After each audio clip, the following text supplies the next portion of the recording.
il y a cette tendance de think big, pense grand, et tu accompliras de grandes choses. And you will accomplish great things. Mais il y en a un qui n'est pas d'accord avec ça. Il s'appelle Sam Walton. Il a créé Walmart. Walmart, vous devez connaître, c'est aujourd'hui 2 100 000 employés. C'est une grosse entreprise. Il a fait passer, Sam Walton, il a fait passer Walmart en 1960 de 1,4 million en vente à vente annuelle en 1990 26 000 millions, 26 milliards.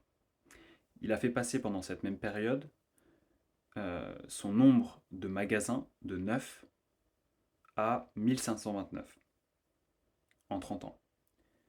Donc c'est un immense exemple d'une entreprise énorme. J'y reviendrai, mais avec la plus grande flotte aérienne et terrestre civile au monde. En tout cas, pardon, aux États-Unis, je ne sais pas pour la Chine. Et donc, il est énorme, et pourtant, il nous dit think small.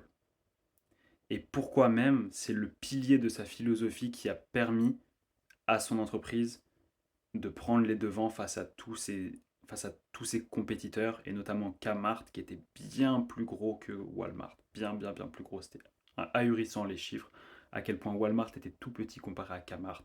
Et pourtant, ceux qu'on connaît aujourd'hui, c'est Walmart. Et aussi par extension Amazon qui a copié Walmart, qui fait exactement la même chose, mais sur Internet. D'ailleurs, ce livre est le préféré de Jeff Bezos. Euh, Bref, on peut apprendre de tout le monde. Mais donc, le Think Small, ok. Donc, Think Small, il nous donne 6 clés. Je ne sais pas si je vais couper ce que je viens de faire.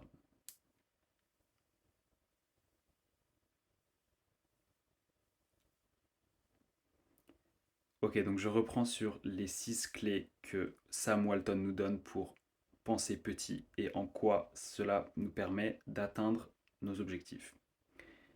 En fait, si je dois résumer ces 6 clés, et après vous pouvez même déjà quitter la vidéo, c'est tout simplement rester humble. Parce que quand tu think small, tu restes humble. Et dès que tu perds cette humilité, c'est le début du chaos. Maintenant, rentrons dans les détails, parce que ça c'est plus mon avis que les clés de Sam Walton. Mais je suis sûr qu'il aurait été d'accord avec moi. La première clé, c'est one store at a time. Donc, un store à la fois. Par exemple, il faisait des Saturday meetings tous les matins, donc tous les samedis matins, avec donc tous les managers des stores et tout.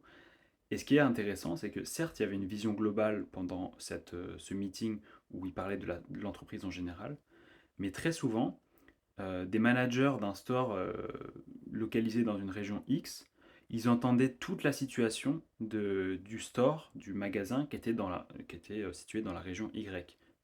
Tout, absolument tout, même les compétiteurs de ce store Y, et ben, le store X, il connaissait du coup la situation de ce store Y. Un store à la fois.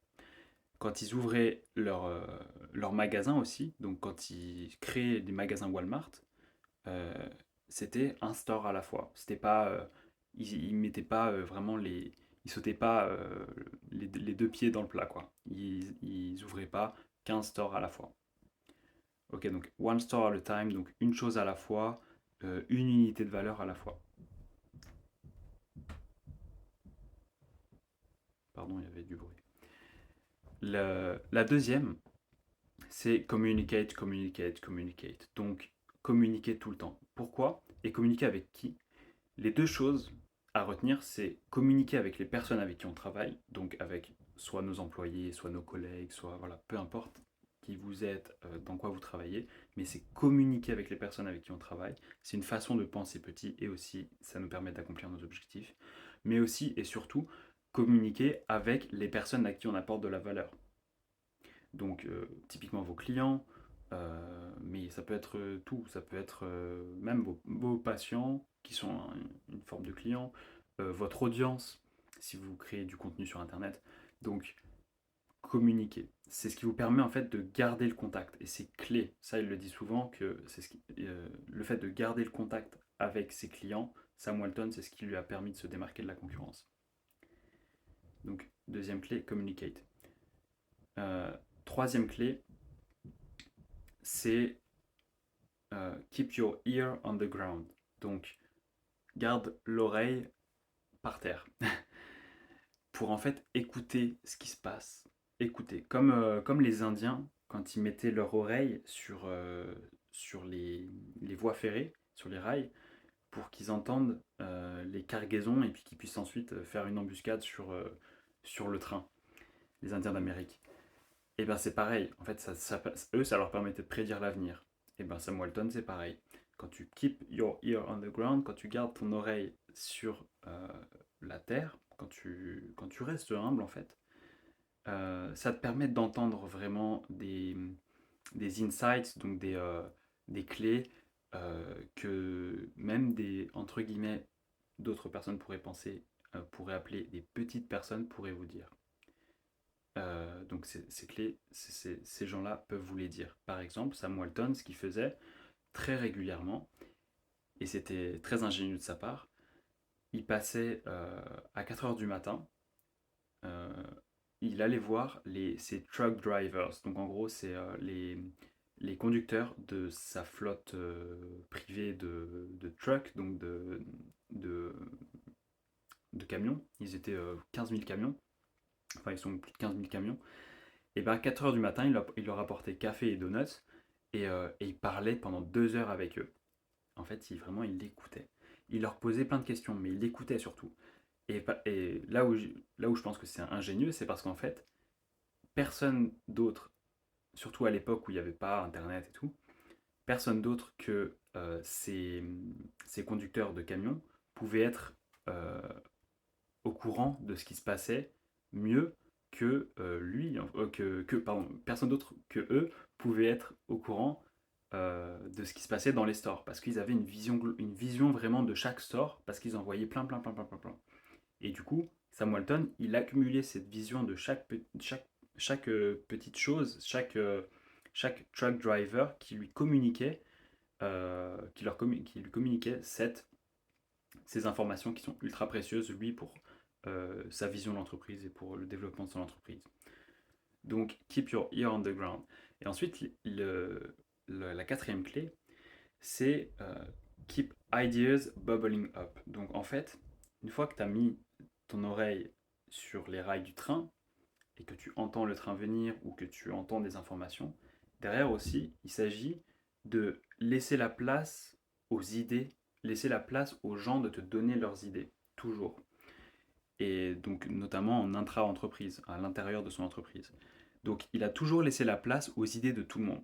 Ça ne veut pas dire qu'il les acceptait ou qu'il appliquait les idées, qu'il exécutait les idées, mais clairement, ses meilleures idées ne venaient pas de lui. C'est le premier à le dire. Ses meilleures idées venaient donc des salariés qu'il appelle associés, mais aussi de ses compétiteurs. Il écoutait tout et il faisait venir les idées à son esprit. Et ça, si on think too big, si on pense trop gros, euh, on y est imperméable. On perd le contact avec la réalité, qui est servir le client, servir la personne à qui on apporte de la valeur. Donc, keep ideas bubbling up. Donc, vraiment, laisse monter les idées de la part de tout le monde. Ensuite, c'est push responsibility and authority down. Donc, en fait, une fois que tu as trouvé, une fois que vous avez, je sais jamais si je vous tutoie ou vous vois, donc voilà, mais une fois qu'on a trouvé les bonnes personnes, c'est-à-dire les personnes compétentes, enfin bref, il y a plein de critères, il y a des critères importants, on va dire, je vais pas les traiter, mais une personne compétente, ce qu'a su faire merveilleusement bien Sam Walton, c'est de déléguer le maximum de responsabilité et d'autorité à cette personne compétente. C'est important de noter vraiment qu'il faut qu'elle soit compétente, parce que si elle n'est pas compétente, c'est le désastre assuré. Mais il faut qu'elle soit compétente, et il faut avoir le courage et l'humilité de lui confier un maximum de responsabilité et d'autorité. je vais raconter un tout petit truc de ma vie, mais par exemple, moi je suis nul en montage vidéo. Et je suis nul de façon générale un peu en vidéo. C'est d'ailleurs pour ça que je fais les vidéos un peu le plus brut possible presque. Et bien en juillet, j'ai fait un événement pour ma marque de lunettes. Et j'ai invité du coup l'une des personnes qui monte beaucoup de vidéos et avec qui je m'entends bien. Et bien je lui ai laissé le maximum de... Je savais qu'il était bon. Je lui ai laissé le maximum de liberté, de responsabilité et d'autorité. Et le résultat a été super. Donc bon, ça c'est juste, je raconte ma vie, mais je sais que vous arrivez à transposer ça, ou faites cet effort, transposez ça dans votre carrière. Donc de donner les responsabilités aux bonnes personnes. Si vous ne connaissez pas ces bonnes personnes, bah, il faut aller les rechercher tout simplement. Et la dernière clé, c'est keep it lean, avoid bureaucracy. Donc en fait, c'est même je crois qu'il dit soyez lean, donc soyez mince, soyez maigre et évitez la bureaucratie. C'est-à-dire qu'il faut être petit, il faut être simple. En fait, une autre façon de le dire, c'est KISS, K-I-S-S. Keep it simple, stupid. Lui, il a gardé ça très simple, très lean, parce que le plus on a de bureaucratie, et d'ailleurs dans beaucoup d'entreprises, ça se retrouve, je trouve, la bureaucratie, et c'est un ennemi absolu de la création de valeur, parce qu'en fait, c'est juste travailler, et c'est travailler dur d'ailleurs, la bureaucratie, pour rien du tout, pour aucun retour. Donc, éviter au maximum la bureaucratie. Et en fait, c'est pas moi qui l'invente, c'est Warren Buffett. Euh, les trois plus gros ennemis du business selon Warren Buffett, c'est A, B, C. Le B, c'est bureaucracy. Bon, le A, c'est arrogance. Et le C, c'est complacency. Complacency. En gros, la complaisance, le fait de se reposer sur ses lauriers. Donc, ces 6 choses-là, alors, je les refais. C'est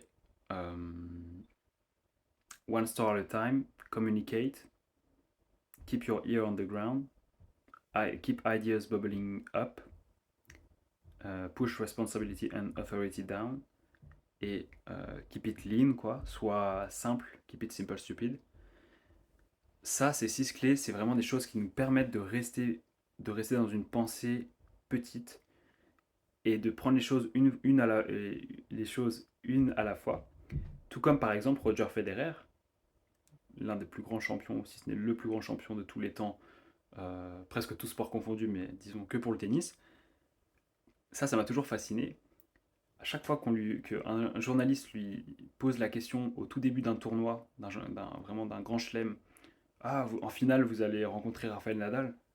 Et sa réponse à chaque fois, c'est un à la fois. Là, au prochain tour, je suis contre un tel. Voilà, je prends les choses étape par étape. Et ça, c'est la marque des champions. Alors que s'il avait Think Big,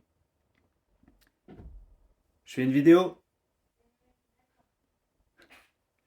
Alors que s'il avait Think Big, il se serait pris les pieds dans le tapis.